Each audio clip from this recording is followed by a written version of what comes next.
10 ways to trick your mind into learning anything fast. Hello to another video. In this video, we are going to tell you how one can learn things fast. So stay tuned. Watch the video till the end and do not forget to subscribe to the channel and press the bell icon to receive instant updates for our future videos. Now let's begin. Number 10. Say out loud what you want to remember. According to research, speaking is a very powerful technique for boosting memory for selected information when compared to reading or thinking silently. Scientists claim that active participation aids learning and memory. When we add an active measure or a production aspect to a word, it becomes more distinct and remembered in long-term memory. In short, while mentally practicing is beneficial, practicing aloud is even better.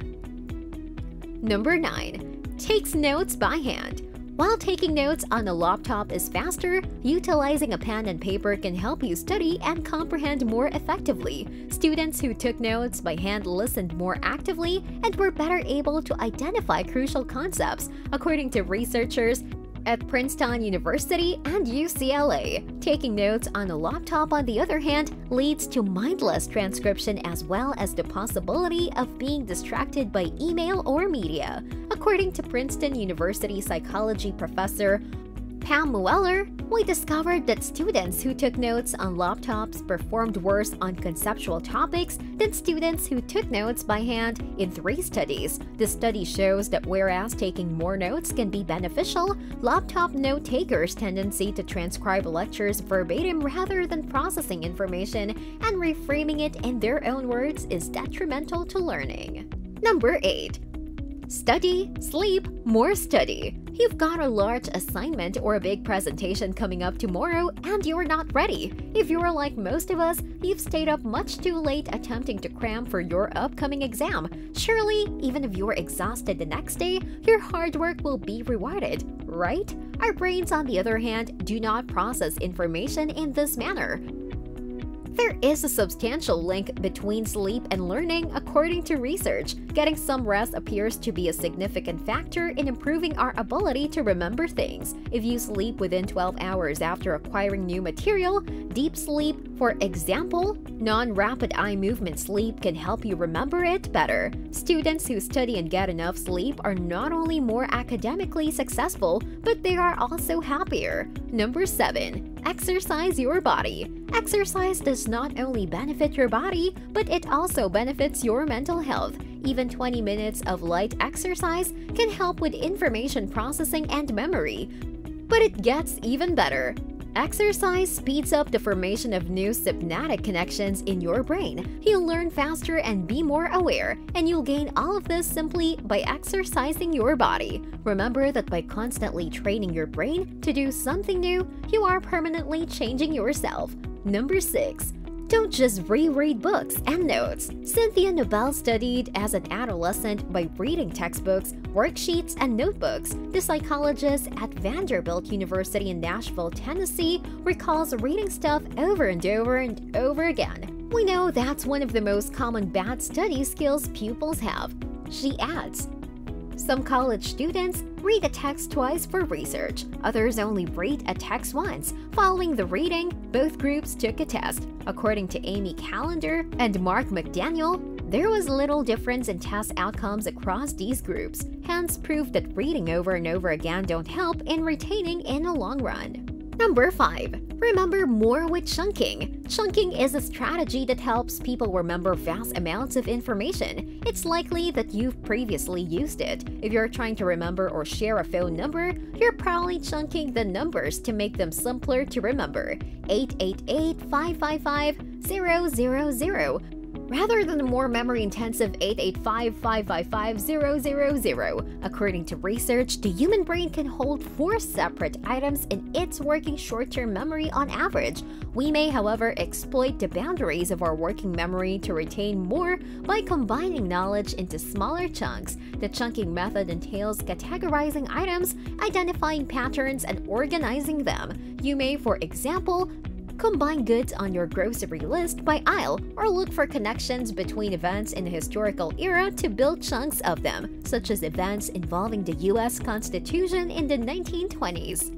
Because our brains are wired to hunt for patterns and establish connections, chunking works. With such precise ways to extract valuable structure from raw data, our memory system becomes significantly more efficient, effective, and intelligent. To put this into effect, group vocabulary terms for a new language you're learning by topic. Order items in a list by first letter or number of letters, or associate objects with the bigger whole they're involved in. For example, apples, pie crust, brown sugar, butter equals apple pie. You will be surprised at how efficient this technique is. Number 4. Learn from mistakes. The whole goal of learning is to try things, fail, and then figure out what went wrong. A study on motor learning discovered that the brain has more or less set aside a space for our errors. We can use those recollections later to help us do better the following time. Children miss out on a wealth of knowledge if their parents encourage them never to make mistakes or shun them when they do. Failure is an important stop on the road to success. Number 3. Try self-testing. After you've finished reading or practicing something, put your memory to the test by reciting all you've learned. If you need to remember the definitions of keywords or phrases, try writing them down instead of looking them up.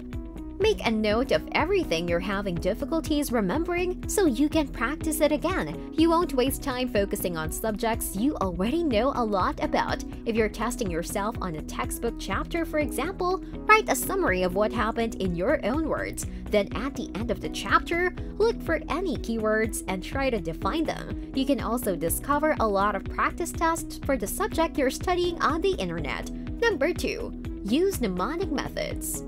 To recall complex concepts, abbreviate long sentences into combinations of letters. Abbreviate the first letter of each item you have to memorize a list of information or a more abstract topic. You might also try constructing a memorable sentence out of a hilarious phrase. You'll have an easier time remembering because you're associating sights and images with the topic. You will spend less time on tough subjects because you will simply have to recall shorter sentences. If you're learning music and want to remember the notes on the treble clef, for example, you may use the line "Every good boy deserves fudge" to help you remember the notes E, G, B, D, and F. Number 1. Explain to someone. Allow one of your friends to observe you as you attempt to teach them the subject you've been studying. To avoid confusing them, try to tell them what you know in a simple and direct manner. Inquire whether they understand or if more information is required. If you have difficulties recalling key details, make a point of going over them again. It's easier for you to understand the material faster because you must actively recollect the knowledge you're teaching. Try educating someone about the periodic table and how chemicals bind if you're studying chemistry. If you don't know somebody who can assist you, try writing down the directions or information you just acquired. Use straightforward language so that anyone who reads it can comprehend it. That's all for today. We hope you have found the video helpful. If so, then don't forget to like the video and subscribe to the channel. Goodbye until the next video.